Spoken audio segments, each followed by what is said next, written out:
Baik, materi kita terakhir minggu di pertemuan sebelumnya, kita sudah membahas apa saja yang akan menjadi komponen ataupun pembentuk mineral karbonat atau partikel-partikel yang memiliki unsur karbonat yang umumnya terbentuk di lingkungan laut, baik itu laut dangkal ataupun laut dalam. Nah, di antaranya kemarin selain dari foraminifera besar, bentos, kemudian foram plankton, terdapat juga lainnya seperti Echinodemata. Kemudian ada Trilobita. Nah, Trilobita ini mungkin khasnya dia penciri ini umur Kambrium, zaman Kambrium. Kemudian Mollusca, Bryozoa, Spong, dan Brachiopoda. Nah, itu yang paling umum kita temukan sebagai unsur-unsur nanti akan membentuk karbonat. Nah, biasanya di dalam batuan sedimen karbonat, partikel-partikel seperti ini ataupun organisme seperti ini itu akan menjadi kristal ataupun merekristalisasi itu membentuk unsur karbonat. Nah, kan tetapi juga nanti pada batuan-batuan yang mudah membentuk batuan karbonat ataupun batu gamping, prisme baik itu karena intrusi bentukan asalnya. Contohnya misalnya di bryozoa ini. Di tengah putih-putihnya ini itu mudah menunjukkan adanya mineral kalsit yang mengganti dari unsur-unsur dari bryozoa itu.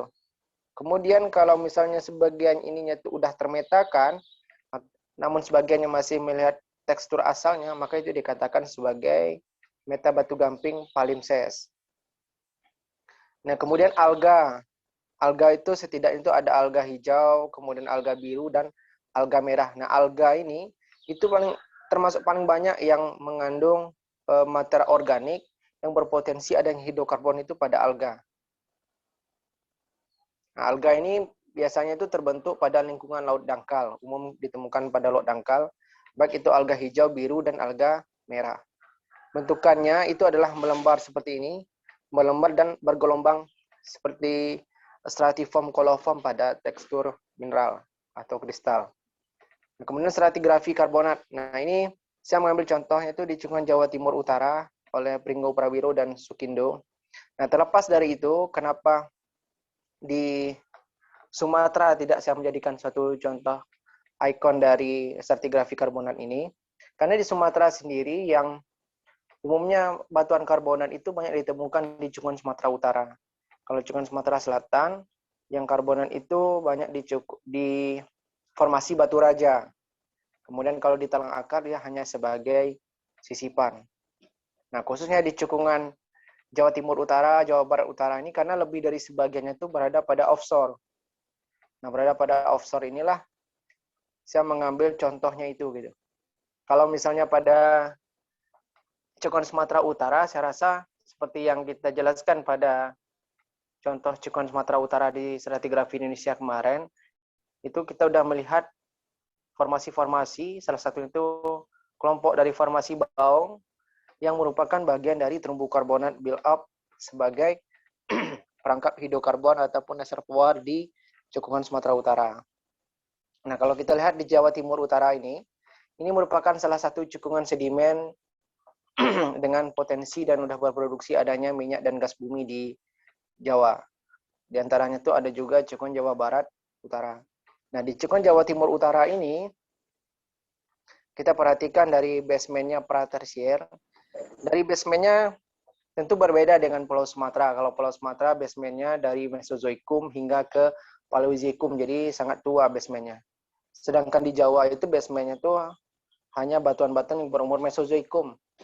Itu batuan kapur, misalnya batuan-batuan yang tersingkap dari ini, dari Melang Ulo di Karangsambung, terus ada juga di perbukitan Kulon Progo Menoreh itu ada juga batuan metamorf yang tersingkap sebagai fragmen di Breksi. Nah, kemudian di atasnya itu terdapat formasi ngimbang. Nah, ngimbang ini merupakan formasi batuan sedimen yang disusun oleh batu lempung, kemudian batu gamping, kemudian serpih karbonat.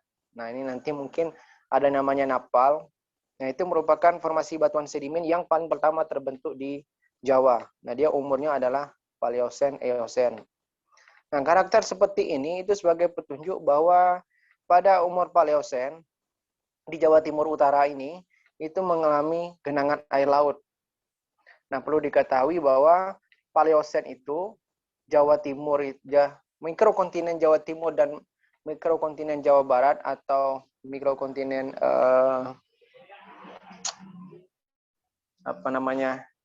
Borneo Barat Daya itu belum bersatu. Karena bersatunya itu adalah pada waktu Eosen. Jadi formasi Ngimbang ini sebenarnya terbentuk sebelum Jawa itu mengalami obduksi dan setelahnya. Jadi proses pembentukannya itu sangat lama. Bagaimana bentuk dari cekungan Jawa Timur Utara ini? Kenapa dia itu banyak karbonat? Kalau di Sumatera kan yang seperti yang pernah kita diskusikan bahwa di Sumatera itu pembentukan cekungannya oleh ekstensi. Nah, kira-kira kalau di Jawa ini bagaimana ya? Mungkin ada yang tahu, silakan untuk berkomentar. Back bersin enggak, Pak? Ya, secara tempatnya memang back arbesin. Rata-rata cekungan itu di back arbesin, belakang busur. Bentuknya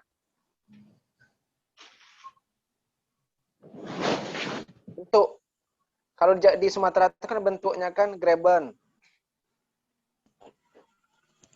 Nah, kalau di Jawa Timur itu apa? Di Jawa itu apa? Sama. Iya nggak, Pak? Apa? Sama, Pak. Graben juga. Graben. Yang lain? Lupa berarti ya? Titik-titik Rembang, Madura, Kangean. Wah. Aku sampai lupa. Antiklinorium. Antiklinorium. Aduh, jangan sampai lupa ya. Baik.